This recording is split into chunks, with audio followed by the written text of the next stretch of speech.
Alright, so first thing, I guess I'll give you an update on the radiator. If you guys remember the last video, the radiator was too big, it was a little bit too wide, probably a little bit too tall. I did take some measurements from where the hood's gonna sit, and it'll probably be okay height-wise. It's just a little bit too wide for this opening right here. But I think I got it figured out. He offered for me to return it, but from what I've been finding online, all the remanufactured radiators for this car that are supposed to fit are the same size as this. So I don't know who came up with the sizes or whatever, but pretty much everything I found, every radiator I found, even the ones that are $300+ are all the same exact size. So the seller actually did give me a partial refund, so that's good. So I'm just gonna make this one work. I think it'll be fine. I think it's just got to open up my opening a little bit and drop it down a little bit, and I think we'll be all right. So anyway, we did that. Well, I got a hold of that guy about that. And one of the things I had to do was this drive shaft. As you guys remember, I was talking about this end down here needs the right yoke, and the U-joint that was in there must have been some weird combo U-joint because it didn't fit the yoke that I bought. So I actually have to go tomorrow and pick up the U-joint that I got for that. And if you remember this side, this little short slip yoke is too short. So I bought a longer one, which I think I showed you in a video.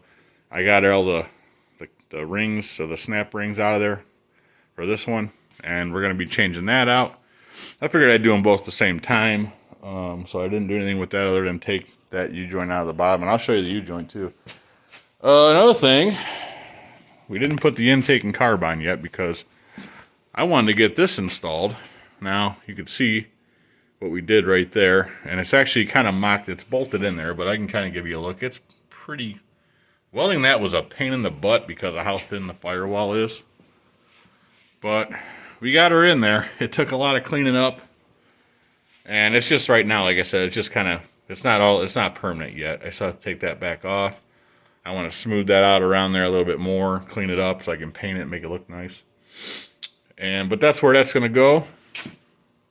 The good thing about this setup is it has ports on either side. So you can run your brake lines either side. So that's nice, because I even got to remember I'm going to have headers coming out right here, or down here.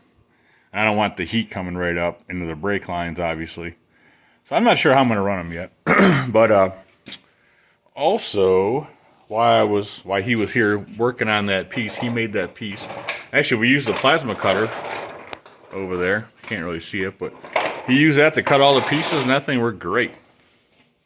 So also, while he was doing that, I decided, well, I'm going to tackle the front end issues.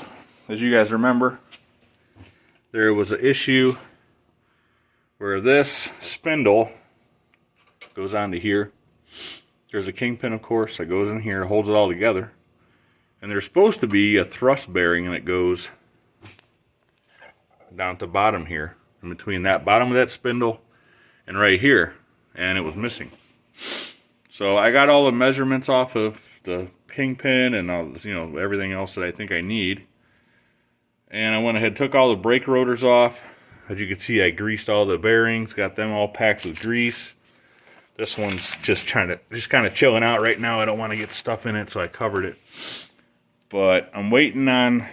I got to call Speedway Motors and see if I can find that bearing.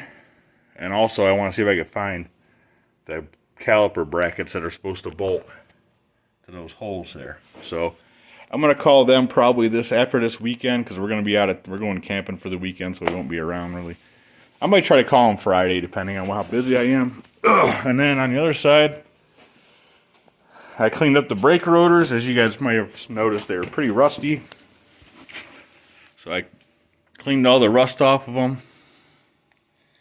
Lighting's kind of crappy right here. But I took this side all apart. I got this all adjusted, got a cotter pin in it. And then I also greased everything. This one's got the bearing, as you can see right there. So, and it moves nice. Rolls easy, no problems there. Everything's cool. So this side's good. I just got to wait for the parts for the other side so I can finish that side up. And then I can put on and go from my steering box make up a steering arm for that that spindle over there that we looked at, and I can hook up my steering linkage. So that was pretty good. We got that all done. Oh. And then we got our shifter mounted in there somewhat. I was trying to come up with just kind of where I wanted it. And while I was doing that, I got the seat kind of where I wanted, I think. It's just sitting on blocks of wood right now, and they're kind of moved around because getting in and out of there with no seat attached to anything is kind of a pain in the butt. But yeah, we got our shifter. I think it's where I'm going to keep it. And of course we got our steering column and our... Doesn't really look wet in here no more. We did have a couple fires up in the dash up there, and we were welding that piece in there. Yeah, that was a fun time. And what else? There's something else. I'm not remembering it now, I guess. I picked up some intake gaskets to put the intake on. I just haven't gotten to it yet. Like I said, I wanted to wait until we were done cutting and grinding over here to do that, because you might be able to see it in the video, but there's metal shavings everywhere over here from all the grinding and cutting and stuff. So yeah, we're going to be doing that intake and carburetor real soon. Let's see, drive shaft, radiator. What else? Oh, I was looking at the brake calipers that I got with the car. And now I finally looked up the bolt pattern on these and finally figured out what they actually are and what they're supposed to fit. So now I know what brackets I need. Before I didn't know what brackets I needed.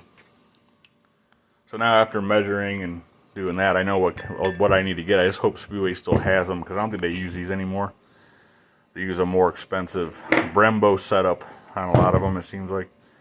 And also on the brake, under the dash, I think I showed you guys this already, but under the dash, this is where this goes. This is the pedal, and this is the arm that hooks into the power booster there. So that should be a pretty easy install once that's finished up. Shouldn't be too bad. I think that's about it, actually. Seems like I got more done than that. But I think that's it. Sorry about all the shakiness going on. I'm trying not to shake you guys around too much. Oh, I want to show you the U-joint. So this is the U-joint that was in the front axle, or the rear drive shaft. Sorry, the drive shaft's rear section. As you can see, that's way longer than this. Now this was the part that was in the drive shaft. This is the part that was supposed to go to whoever had the drive shaft made. Because like I said, I got it on clearance. I think it was already built for an application. Somebody ordered it and didn't like it or didn't want it or whatever. So I went to put it on there, pulled these caps off, of course, and it wouldn't even go like enough down to go over the other side. I'm like, okay, what's going on? I thought it looked kind of funny. And you can tell this side going horizontal in the camera right now is way longer. So it's just a 1310 series U-joint is all it is. It's just whatever this is here, I don't know.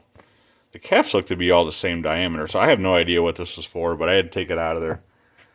And I got the new one, like I said, I go pick the new one up tomorrow. So we can get, hopefully maybe tomorrow we can get all the drive shaft stuff done. This is the, I don't think I even opened this up on camera. I know I pulled it out, or maybe I didn't, I don't know. This is the extended slip yoke we're going to use on the drive shaft. It's probably about double the length of the other one.